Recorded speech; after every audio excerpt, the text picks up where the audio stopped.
मेरा नाम ममता है और मेरी जिंदगी की शुरुआत एक खूबसूरत सपने की तरह हुई थी।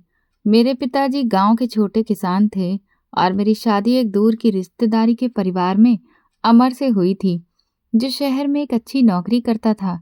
शादी के बाद हमारे बीच ढेर सारा प्यार था और जिंदगी खुशहाल चल रही थी। लेकिन अमर की अचानक हुए सड़क हादसे में मौत ने मेरी सारी दुनिया उजाड़ दी। मैं सिर्फ 24 साल की उम्र में विधवा हो गई। अमर के घरवालों ने उसकी मौत का पूरा दोष मुझ पर डाल दिया, जैसे मैंने ही उसका जीवन छीन लिया हो। हमारे समाज में विधवा औरत को बोझ या बदकिस्मती की निशानी समझा जाता है। मेरे भाई संजय ने मुझ पर दया करके मुझे अपने घर में जगह दी, लेकिन वहां भी उसकी पत्नी, मेरी भाभी सोनी की कड़क जुबान ने मेरी जिंदगी को नरक बना दिया।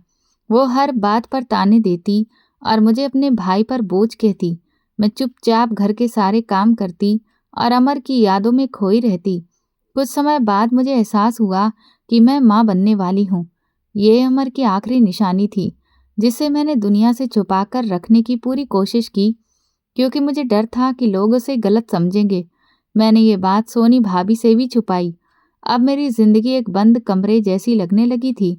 सुबह सूरज निकलने से पहले ही मेरा दिन शुरू हो जाता।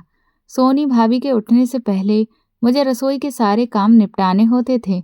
मैं घर के एक कोने से दूसरे कोने तक झाड़ू पोछा करती, बर्तन धोती और तीनों वक्त का खाना बनाती। इतनी मेहनत के बाद भी किसी ने कभी मेरी तारीफ नहीं की। मेरी खामोशी को भाभी ने मेरी कमजोरी समझ लिया था। वो मुझे ऐसे बुलाती जैसे मैं कोई नौकरानी हूँ। एक दिन मैं कमरे में पोछा लगा रही थी कि सोनी भाभी चाय का कप हाथ में लिए आईं और जानबूझकर कप को गिरा दिया, जो मेरे पास फर्श पर गिरकर टूट गया। चाय और कांच के टुकड़े हर तरफ फैल गए। सोनी बोली, ये क्या कर दिया तूने ममता? अंधी है क्या? कालीन खराब कर दिया। अब इसे ठीक से साफ कर। एक भी दाग रह गया तो खाना मत मांगना। मेरा मन हुआ मैं सच बोल दूं, लेकिन मैं चुप रही। मैंने जल्दी जल्दी कांच के टुकड़े उठाने शुरू किए, जिसमें मेरी उंगली कट गई। मैं धीरे से बोली, मैं साफ कर देती हूँ भाभी, चिंता मत करो। सोनी फिर बोली, चिंता तो होगी, घर में मुफ्त में बैठी हो, बोझ तो बनोगी ही। अपनी किस्मत ही खराब है कि हमारा घर भी तुम्हें झेल रहा है। उसके हर ताने से मेरा दिल टूट जाता था, लेकिन मैं सोचती थी कि अगर मैंने कुछ उल्टा किया तो मैं इस बच्चे को कहाँ लेकर जाऊंगी। एक सुबह जब मैं नल पर मुंह धो रही थी और उल्टी जैसा महसूस हो रहा था, तभी संजय भाई मुझे देखकर रुक गए। उन्होंने परेशान होकर कहा, ममता, क्या हुआ? तबीयत ठीक नहीं है? इतनी पीली क्यों लग रही हो? मैं घबरा गई कि कहीं उन्हें शक ना हो जाए। मैंने तुरंत कहा, कुछ नहीं भाई, कल खाने में थोड़ा ज्यादा खा लिया था, बस पेट खराब है, काम की वजह से थक गई हूँ। संजय ने कुछ पल मुझे देखा, जैसे उन्हें मेरे दर्द का अंदाजा हो, लेकिन वो हमेशा की तरह कुछ बोले बिना ऑफिस निकल गए। मुझे समझ आ गया कि इस घर में मेरी आवाज का कोई मोल नहीं है। धीरे धीरे मेरा पेट उभरने लगा। मैं पहले की तरह काम नहीं कर पाती थी। इसे छुपाने के लिए मुझे पुराने ढीले कपड़े पहनने पड़े। इस पर भी सोनी भाभी नाराज हो जाती थी।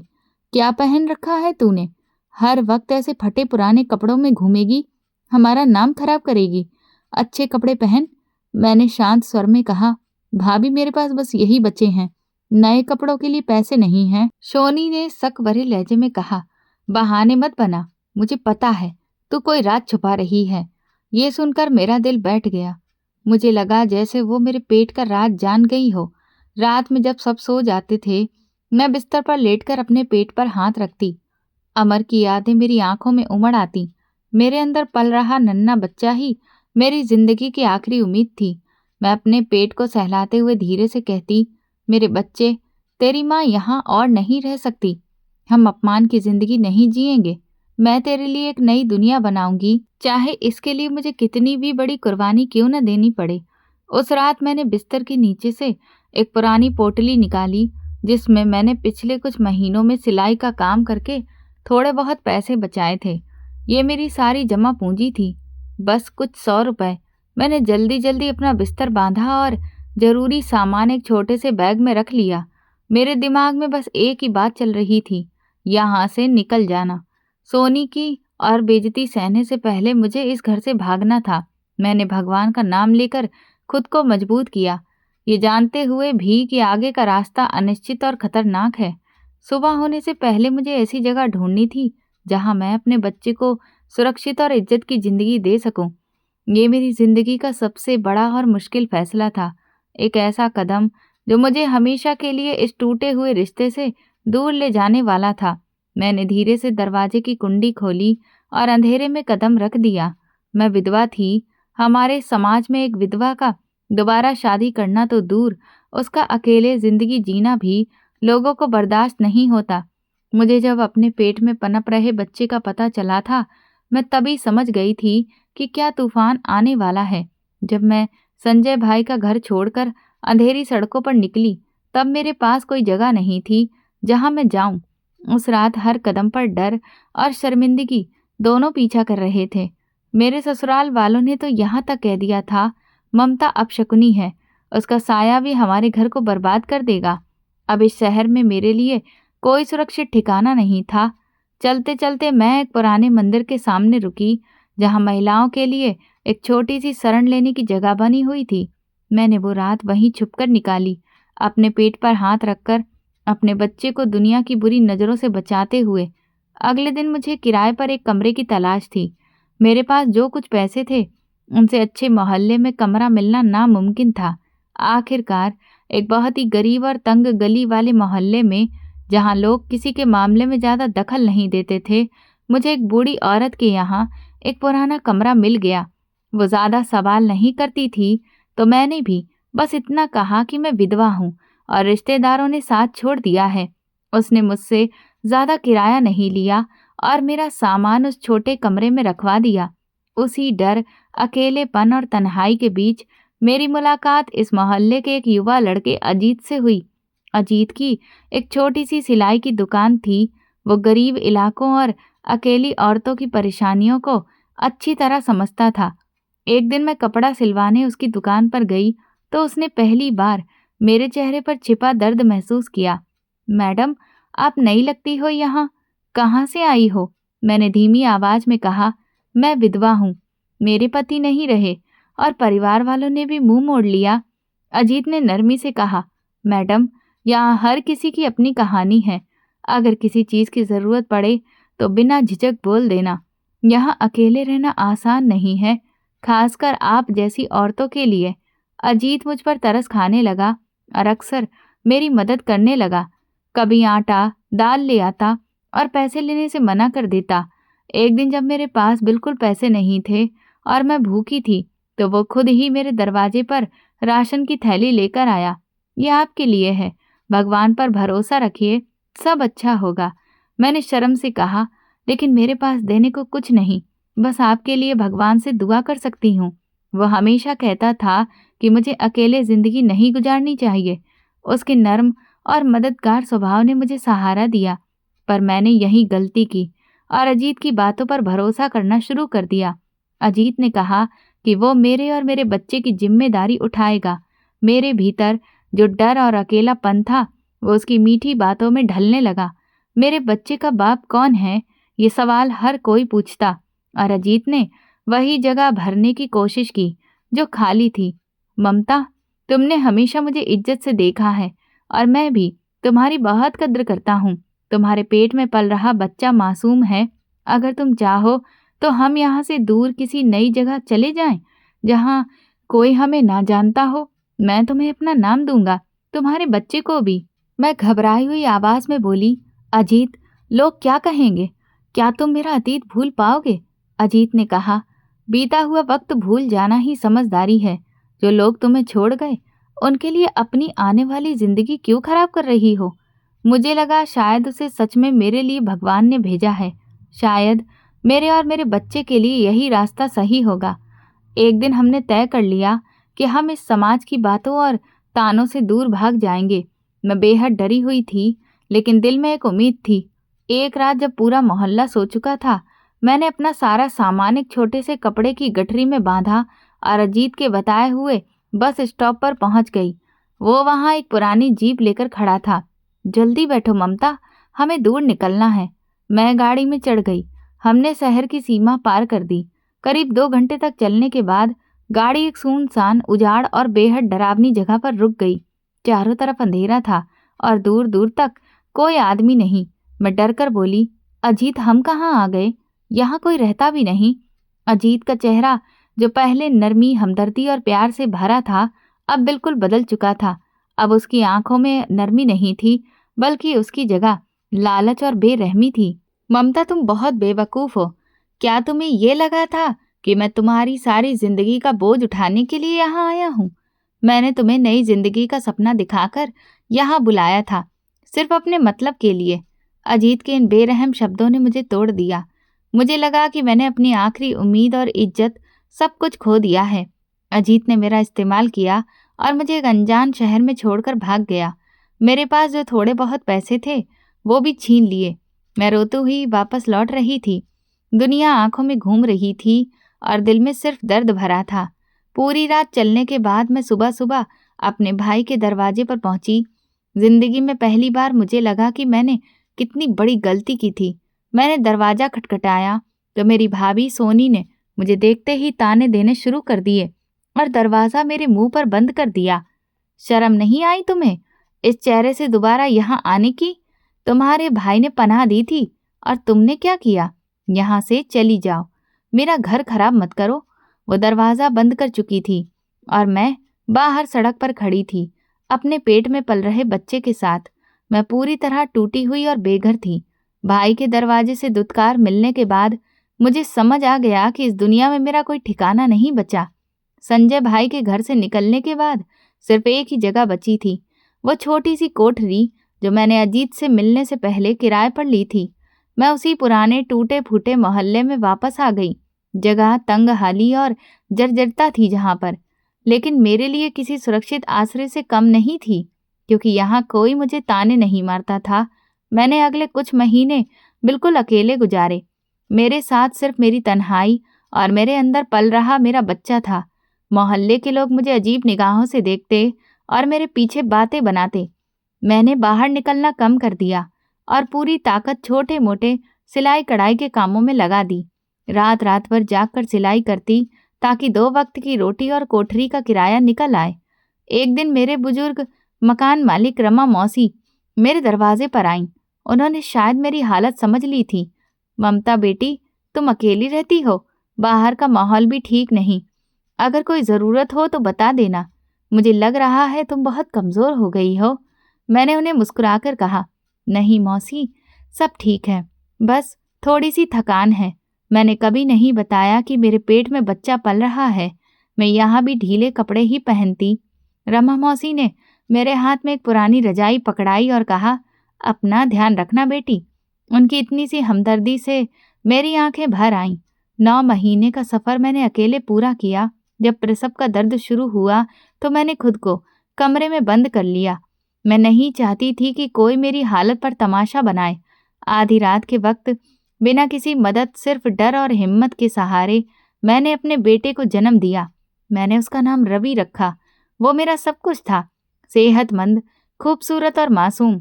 मैंने उसे सीने से लगाकर कहा, तुम्हारी माँ अब तुम्हें किसी के आगे झुकने नहीं देगी। मैंने वादा किया कि मैं उसकी ज़िंदगी बेहतर बनाऊंगी।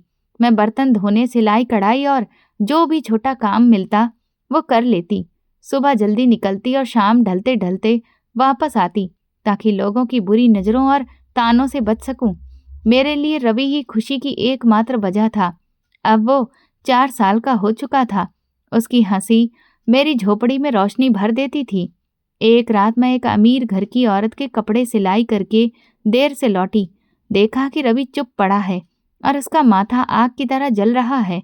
मेरा दिल डर से बैठ गया। मेरे पास इतने पैसे नहीं थे कि किसी अच्छे डॉक्टर को दिखा पाती। मोहल्ले में कोई भरोसेमंद डॉक्टर था भी नहीं। मैंने उसे सीने से लगाया, थपकियां दी, जड़ी बूटियां खिलाईं और रात भर उसके माथे पर ठंडी पट्टियां रखती रही, लेकिन उसका बुखार बढ़ता ही गया। सुबह होते होते उसका सांस फूलने लगा और चेहरा नीला पड़ने लगा। मैं घबरा गई।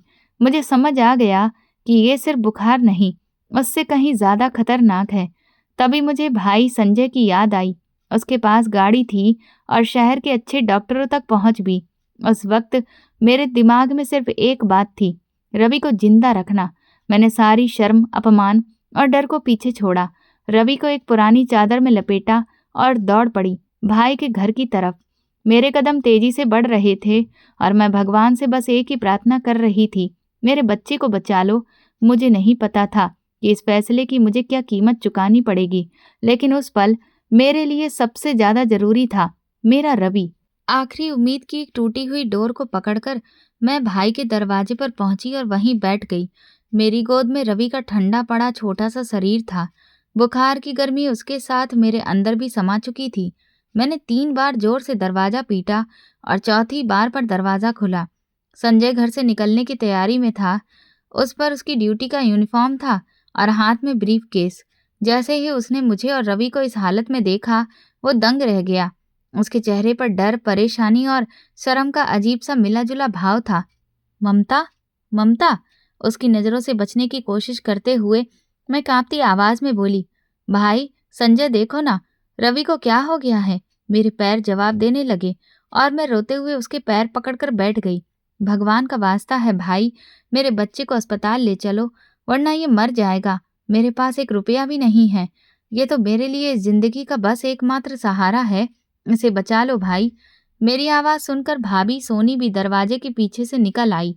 उसने मुझे और रवि की हालत देखी, लेकिन उसके चेहरे पर जरा सी भी नरमी नहीं थी। उसकी आंखों में सिर्फ गुस्सा और नफरत थी। सोनी ने संजय को धक्का देकर आगे होते हुए कहा, ये क्या तमाशा लगा रखा है सुबह सुबह? इस मनहूस औरत को अंदर क्यों आने दिया? उसने मुझे घूरते हुए एकदम जोर का धक्का दिया। मैं सड़क पर गिर पड़ी और मेरी गोद में रवि था, इसीलिए खुद को संभाल नहीं पाई। सोनी और भी तेज आवाज में बोली, जब अपने मर्द के साथ भागी थी तब भाई याद नहीं आया था? अब अपना गुनाह लेकर यहाँ रो रही है? हट यहाँ से। हमारे बच्चे स्कूल जा रहे हैं और तू सड़क पर ड्रामा कर रही है। अपने किए की सजा खुद भुगत। मोहल्ले के कई लोग इकट्ठा हो गए थे। मेरा दिमाग सुन्न पड़ गया। ये तो मेरा अपना दर्द था, लेकिन भाभी ने उसे सबके सामने बदनाम कर दिया। रवि मेरे सीने से चिपका हुआ हल्की हल्की सांसें लेने की कोशिश कर रहा था। मैं सोनी की तरफ देखती रही। मेरी आंखों में मिन्नत थी, लेकिन वो पत्थर बनी खड़ी रही। फिर मैंने संजय की तरफ देखा, वो भी पत्थर बना खड़ा था। सोनी की बातों ने मानो उसकी आवाज छीन ली थी। उसने मेरी तरफ एक बार भी ढंग से नहीं देखा। उसकी खामोशी सोनी की बातों से भी ज्यादा चुभने वाली थी। संजय के चुप रह जाने का मतलब साफ था, मेरी फरियाद को ठुकरा देना। मैंने आखिरी बार उसे आवाज दी, लगभग फुसफुसाते हुए, संजय, भगवान के लिए सिर्फ 5 मिनट लगेंगे, ये मर जाएगा।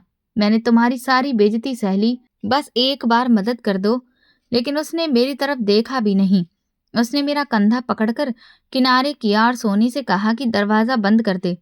वो आदमी जिसके लिए मैं कभी अपना घर छोड़कर आई थी, आज वही मेरे बच्चे की जान के सामने खड़ा था, लेकिन पिघला नहीं। रवि मेरी गोद में था, जोर जोर से सांस लेने की कोशिश कर रहा था। उसका पूरा छोटा सा शरीर पसीने में भीगा हुआ था। और तभी उसी पल रवि ने एक लंबी अजीब सी आखिरी हिचकी ली।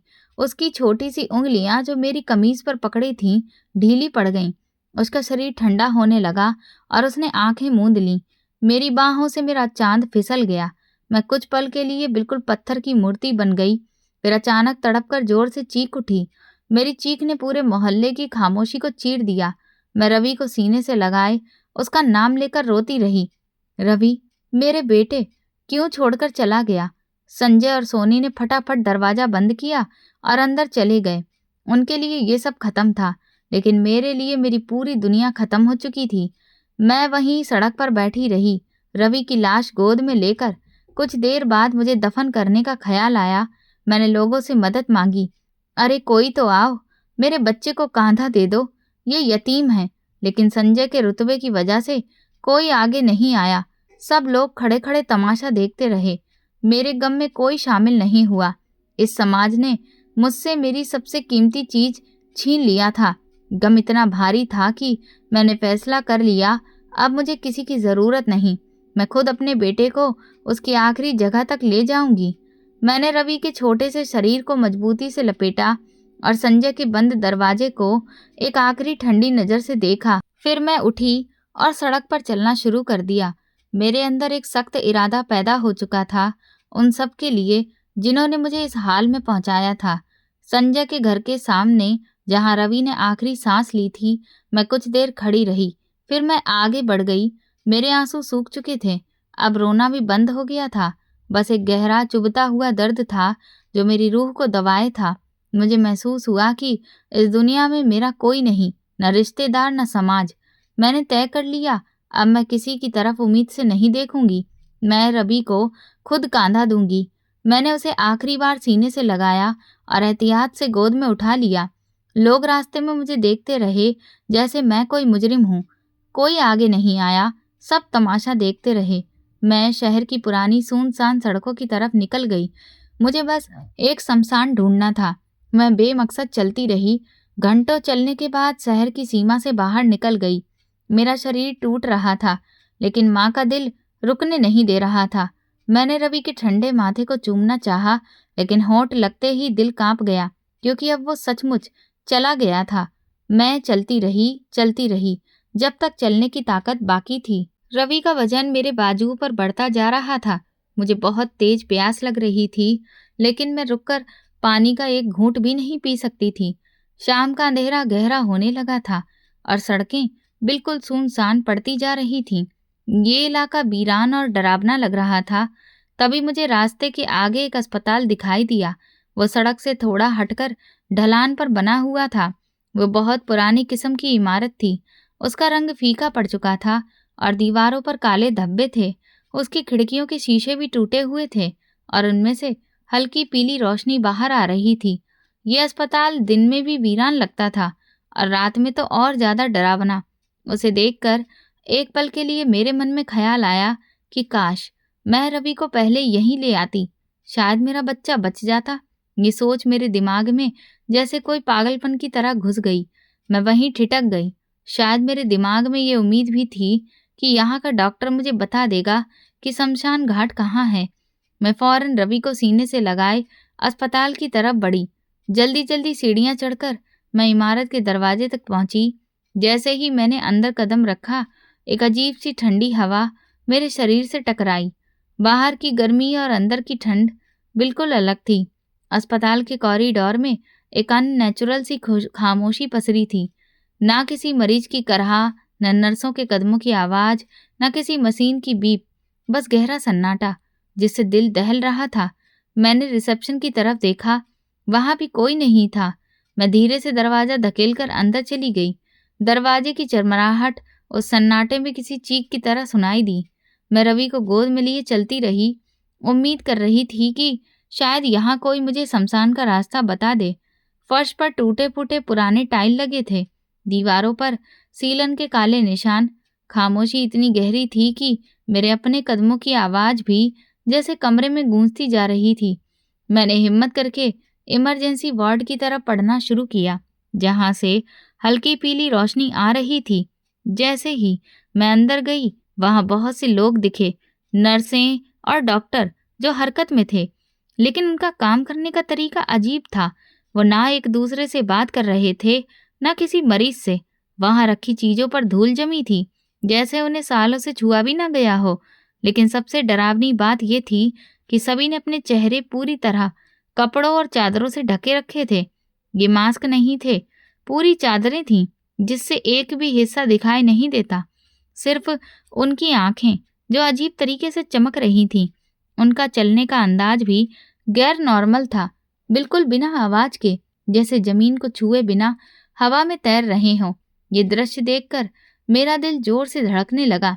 मैंने कांपते हुए रवि का शरीर उनकी तरफ बढ़ाया और टूटती आवाज में बोली, डॉक्टर साहब, भगवान के लिए मेरे बेटे को देखिए, ये बहुत बीमार है, इसका सांस रुक रहा है। मेरी बात सुनकर वे सब एक पल के लिए रुक गए और अपनी चमकती आंखों से मेरी तरफ देखने लगे। उनके चेहरे या हाव भाव से कोई भी भावना समझ नहीं आ रही थी। कुछ देर बाद एक लंबा, बहुत दुबला पतला डॉक्टर, जिसका पूरा शरीर काली चादर से ढका हुआ था, मेरी तरफ बढ़ा। वो रवि के पास आकर झुका और उसे गौर से देखा। उसने कहा, ठीक है आपका बच्चा। उसकी आवाज ऐसी थी जैसे कोई पुराना खाली बर्तन बज रहा हो, बहुत खोखली, बहुत अजीब। मेरा दिल दहलने लगा। मैं रवि के बचने की उम्मीद में थी, लेकिन ये माहौल, ये सन्नाटा और इन लोगों का अजीब अंदाज मुझे अंदर तक हिला रहा था। मुझे ऐसा लग रहा था जैसे मैं किसी और ही दुनिया में आ गई हूँ। जैसे ही डॉक्टर ने कहा, ठीक है आपका बच्चा, एक पल के लिए मेरे भीतर उम्मीद जग गई। लगा कि मेरा रवि बच सकता है। मैं अंदर ही अंदर भगवान की शुक्रगुजार होने लगी। इतने दुख, अपमान और बेबसी के बाद भी भगवान ने मेरा साथ दिया। ऐसा महसूस हुआ मैंने भगवान का धन्यवाद करने के लिए माथा टेक दिया और मंत्र पढ़ते हुए उनको याद करके सामने झुक गई। जैसे ही मैंने सिर झुकाया, मेरी आंखों से जैसे पर्दा हट गया। मैंने नीचे देखा, उन लोगों के पांव ही नहीं थे। वे जमीन को छू नहीं रहे थे। वे सब लगभग 1 इंच ऊपर हवा में तैर रहे थे। वे इंसान नहीं थे। वह अस्पताल जिन्न जैसी बस्तियों का अड्डा था। मैं एकदम जड़ हो गई। मेरे शरीर में सिहरन दौड़ गई, लेकिन मैं झुकी हुई अवस्था में ही रही और धीरे धीरे भगवान से मन ही मन रक्षा की प्रार्थना करने लगी। तभी मुझे महसूस हुआ कि वही लंबा डॉक्टर मेरे और ज्यादा करीब झुक रहा है। उसकी चादर के भीतर से सड़ी हुई बदबूदार हवा का झोंका मेरे चेहरे पर लगा। मेरी जान खतरे में थी, ये साफ दिख रहा था, लेकिन मैं उस वक्त झुककर भगवान का नाम ले रही थी और मुझे यकीन था कि मैं उसकी शरण में हूँ। जब मैंने भगवान का नाम लेकर जमीन पर दंडवत किया और मुझे उस डरावनी सच्चाई का एहसास हुआ, तो मेरे शरीर से जैसे सारी ताकत निकल गई। मेरा बदन जमीन से चिपका हुआ था और मेरा दिल डर से जोर जोर से धड़क रहा था, लेकिन मेरी नीयत बिल्कुल साफ थी। मैं अपने पूरे दुख दर्द के बाद भगवान की शरण में गई थी। मुझे लगा जैसे वो लंबा डॉक्टर जैसा दिखने वाला अजीब प्राणी मेरे बिल्कुल पास झुक गया हो और उसकी बदबू अचानक ज्यादा तेज हो गई हो। मुझे लगा शायद ये मेरी जिंदगी का आखिरी पल हो सकता है, लेकिन मेरी आंखें बंद थीं और मैं लगातार भगवान का नाम ले रही थी। मेरी सच्ची प्रार्थना और अपने बच्चे के लिए मेरी बेचैनी ने शायद किसी अदृश्य ताकत को छू लिया था। जैसे ही वो डॉक्टर जैसा दिखने वाला प्राणी मेरे पास झुकने लगा, तभी एक दूसरी आवाज सुनाई दी, धीमी लेकिन बेहद ताकतवर। वह आवाज किसी बेहद शक्तिशाली लेकिन दयालु प्राणी की थी। उसने कहा, रुको, यह औरत भगवान की शरण में है। इसका मन साफ है, इसकी प्रार्थना सच्ची है। हम इसे नुकसान नहीं पहुंचा सकते। उसकी आवाज में ऐसा दम था कि वहां मौजूद बाकी सारे चेहरों में हलचल मच गई और सब अचानक रुक गए। वो लंबा डॉक्टर भी पीछे हट गया। मेरा हाथ रवि के ठंडे पड़े शरीर को छू रहा था। मैं डर के मारे आंखें खोलने की हिम्मत भी नहीं कर पाई, बस भगवान का नाम ले रही थी। तभी मुझे लगा कि रवि के शरीर में एक बहुत हल्की सी धड़कन सी हुई, इतनी हल्की कि लगा शायद मेरे दिमाग का धोखा है, लेकिन उस एक धड़कन ने मेरे अंदर उम्मीद की लहर भर दी। मैंने डरते डरते एक आंख खोली तो देखा कि वहां खड़े सब अजीब चेहरे, नर्सें और डॉक्टर जैसे प्राणी मुझसे दूरी बनाए खड़े हैं। उनकी चमकती आंखों में डर और हैरानी थी। वो एक दूसरे को ऐसे इशारे कर रहे थे जो इंसानों के बस के नहीं थे। मैं धीरे से उठी और रवि को अपने सीने से चिपका लिया। उसका बदन पहले जितना ठंडा नहीं था।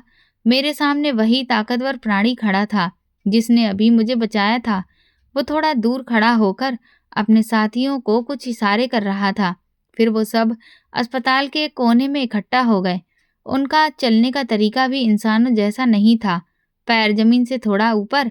मेरा दिल डर से कांप रहा था, लेकिन रवि के शरीर में वापस हल्की सी गर्मी आ रही थी। मैंने उनका चेहरा अपने गाल से लगाया तो महसूस हुआ कि उसकी सांसें धीरे धीरे ठीक हो रही हैं। तभी वो दयालु प्राणी मेरी तरफ देखकर बोला, ए औरत, तेरी प्रार्थना में बहुत सच्चाई है। तेरे आंसू और तेरे बेटे की मासूमियत ने हमें मजबूर कर दिया कि हम मदद करें। तेरा बच्चा बेगुनाह है, इसे इतनी जल्दी मरना नहीं था, लेकिन दुनिया की बेरुखी ने इसे मौत के मुंह तक पहुंचा दिया। मुझे साफ महसूस हुआ कि वो मेरे दुख, मेरी मजबूरियां और मेरे भाई की मुझ पर की गई सारी जिल्लत को एक पल में जान गया था। उसने कहा, तेरे बेटे को भगवान ने वापस देना है। हमारे पास इसे लौटाने का अधिकार है, लेकिन फिर कभी इस जगह पर मत आना। यहाँ किसी के आंसुओं की कीमत नहीं। मेरी आंखें फैल गईं। जब रवि ने एक गहरी सांस ली, उसका दिल फिर से ठीक तरह से धड़कने लगा। उसके गालों में हल्की सी लालिमा लौट आई। मेरा बच्चा जिंदा था। मैंने उसे कसकर अपने सीने से लगा लिया। वो अभी भी कमजोरी से ढीला था, लेकिन जिंदा था। वो दयालु प्राणी फिर बोला, याद रखना, तेरी सच्ची श्रद्धा और तेरे बच्चे की मासूमियत ने तुम्हें बचाया है। अब यहाँ से तुरंत निकल जाओ। मैंने रवि को मजबूती से पकड़ लिया और उस डरावने अस्पताल और उन रहस्यमय प्राणियों के सामने मन ही मन धन्यवाद किया। मैं जल्दी जल्दी बाहर की तरफ भागी। रवि ने धीरे से आंखें खोली और माँ कहा। ये सुनकर मेरे अंदर जैसे जान लौट आई। वो दयालु प्राणी और उसके साथी अभी भी खड़े मुझे देख रहे थे। बाहर निकलने से पहले मैंने पीछे मुड़कर बिना बोले सिर झुका दिया। आभार तो था, लेकिन शब्द नहीं थे। जैसे ही मैं दरवाजे से बाहर निकली और थोड़ी दूर जाकर पीछे देखा, पूरा अस्पताल गायब था। जहाँ कुछ मिनट पहले एक पुरानी इमारत में पीली रोशनी जल रही थी, वहाँ अब सिर्फ एक वीरान सा टूटा फूटा ढांचा था और चारों तरफ जंगली झाड़ियाँ। एक पल को लगा मैं पागल हो गई हूँ, लेकिन रवि का गर्म बदन मेरे सीने से लगा हुआ था। यही सच था कि मैं जिंदा थी और मेरा बेटा भी। मुझे यकीन हो गया कि भगवान ने किसी अदृश्य ताकत के जरिए मेरी मदद की थी। रवि मेरे लिए जैसे कोई चमत्कार बनकर वापस आया था। मैं उसे लेकर अपने किराए की छोटी सी कोठरी में वापस आ गई। ये मेरी जिंदगी की एक नई शुरुआत थी। मैंने अपने बेटे को सीने से लगाया और अपने मन में ठान लिया कि मैं इसे दुनिया का सबसे अच्छा इंसान बनाऊंगी, ताकि कोई कभी इसकी माँ पर उंगली ना उठा सके। अब मैं कमजोर नहीं रही थी। मेरे अंदर हिम्मत और भरोसे की ताकत भर गई थी। उस दिन के बाद जैसे मेरे अंदर एक नई रोशनी आ गई थी। डर और शर्म जैसे हमेशा के लिए खत्म हो गए थे। मैंने दिन रात मेहनत शुरू कर दी। मोहल्ले और आसपास के घरों में बर्तन धोने, झाड़ू पोछा करने और कपड़े सिलने का काम पकड़ लिया। मुझे कोई काम छोटा नहीं लगा, क्योंकि मेरे मन में बस एक ही बात थी, रवि को इज्जत की जिंदगी देनी है। मैंने एक एक पैसा जोड़कर रवि की अच्छी पढ़ाई का इंतजाम किया। मुझे पता था कि इस दुनिया में सम्मान से जीने का बस एक रास्ता है, पढ़ाई। मैंने रवि को कभी उसकी पैदाइश की असल सच्चाई नहीं बताई। उसे बस यही बताया कि उसके पिता एक अच्छे इंसान थे जो एक हादसे में चल बसे। रवि भी समझदार था, मेरी मेहनत देखता था और मन लगाकर पढ़ाई करता था।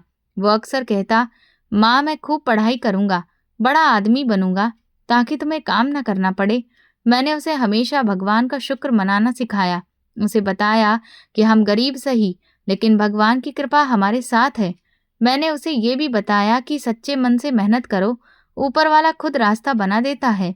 वह अजीब सी मदद जो उस रात मिली थी, वो मेरे दिल में हमेशा एक राज बनकर रही। समय बीतता गया और रवि की बुद्धिमानी सबके सामने चमकने लगी। वो एक शानदार बच्चा था। स्कूल के टीचर भी उसकी बड़ी तारीफ करते थे। मैंने उसे धार्मिक ज्ञान की तरफ भी बढ़ाया। मेरा सपना था कि रवि सिर्फ दुनियादारी में ही नहीं, बल्कि अपने मन और आत्मा को भी मजबूत करे। वो सुबह मंदिर में बैठकर पाठ करता और दिन में स्कूल में पढ़ता। उसकी सादगी और विनम्रता से सब लोग खुश रहते थे। मैंने अपनी पूरी कमाई उसकी पढ़ाई में लगा दी। रात में कपड़े सिलती थी और दिन में काम पर जाती थी, लेकिन उसकी किताबों, फीस या यूनिफॉर्म में कभी कमी नहीं आने दी। आखिर मेहनत रंग लाई और रवि ने हाई स्कूल में पूरे जिले में टॉप किया। इसके बाद उसने मेडिकल फील्ड चुन ली, क्योंकि उसने बचपन में मुझे कई रातों तक दर्द से तड़पते देखा था। उसने कहा, माँ मैं डॉक्टर बनूंगा, ताकि गरीब लोगों का इलाज कर सकूं और कोई माँ अपने बच्चे को बीमारी में ना खोए। उसकी बात मेरे मन को छू गई। मैंने अपनी सारी जमा पूंजी लगाकर उसे बड़े शहर के मेडिकल कॉलेज में दाखिला दिलवा दिया। समय जैसे उड़ने लगा। मेरी मेहनत और रवि की लगन ने जादू कर दिया। आज मेरा बेटा रवि डॉक्टर भी है और एक धार्मिक इंसान भी। उसने ग्रंथों का गहरा अध्ययन किया और साथ ही मेडिकल में भी शानदार प्रदर्शन किया। उसने हमेशा मेरी बात याद रखी कि पढ़ाई सिर्फ पैसा कमाने के लिए नहीं, बल्कि लोगों की सेवा और आत्मा को सुकून देने के लिए होती है। अब वो बड़े शहर के एक मशहूर अस्पताल में काम करता है। उसने एक अलग यूनिट बनाई है जहां गरीब लोगों का मुफ्त इलाज होता है और वो मरीजों को मानसिक सुकून भी देता है। अस्पताल में उसका सफेद कोट और उसके चेहरे की शांति उसके सम्मान को और बढ़ा देती है। उसकी शालीनता और उसका सादापन उसके ज्ञान का संकेत लगता है।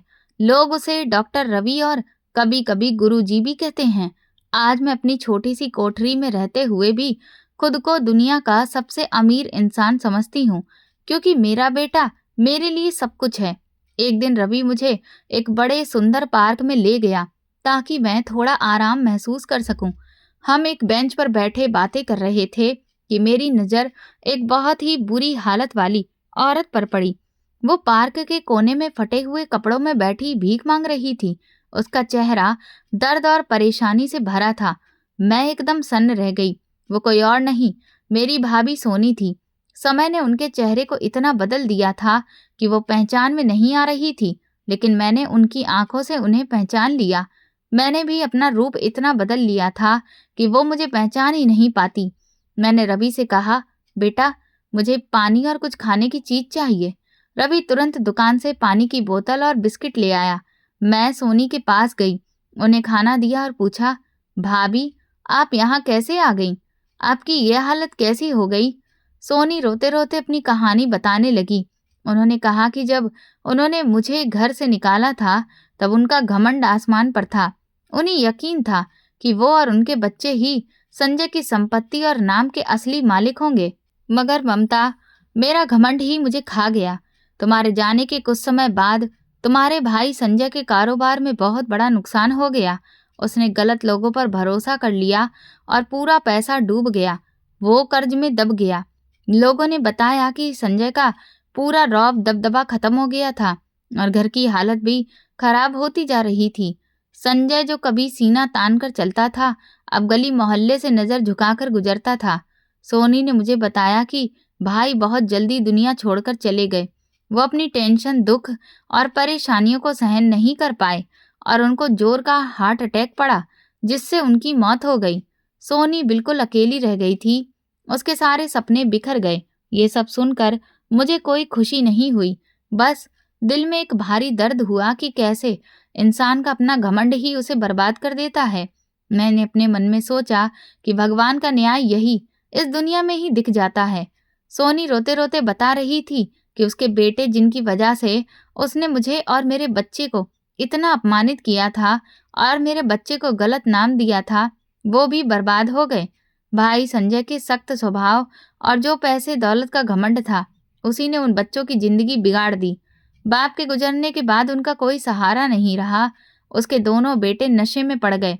वो घर का सारा सामान बेचकर मेरी एक बेटी की शादी का सामान तक उठा ले गए। भाभी ने बताया कि वो अब चोरी चकारी और दूसरे गलत धंधों में लगे हुए हैं और महीनों घर नहीं आते। उनकी बेटी की शादी भी उन्हीं लड़कों की वजह से टूट गई। मोहल्ले में लोग उनके घर आना पसंद नहीं करते और कोई रिश्ता भी नहीं करना चाहता। सोनी आज इस दुनिया में पूरी तरह अकेली हो गई है और इधर उधर रोती फिरती है। सोनी कहने लगी, मैंने लोगों को बहुत अपमानित किया, बहुत रौब दिखाया, लेकिन आज मैं हैरान हूँ कि भगवान ने कैसे अपना हिसाब चुकता कर दिया। मेरे ही बच्चों ने मुझे तोड़ कर रख दिया।